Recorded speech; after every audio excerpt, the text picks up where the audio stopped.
ำตาไหลจนบ่ไหลสู่เขาบ่ได้สุขดีอยู่พิษ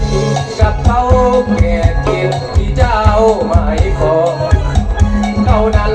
ร่ำรวยเงินทองคือสิบาดองอยู่สุขสบายเกิดกีดเล้าเขา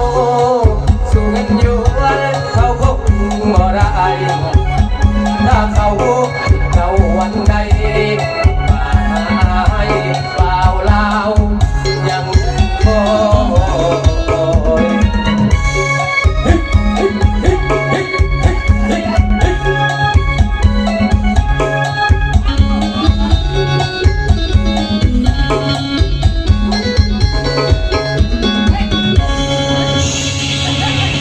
ร่ำรวยเงินทองคือสิบาดองอยู่สุขสบาย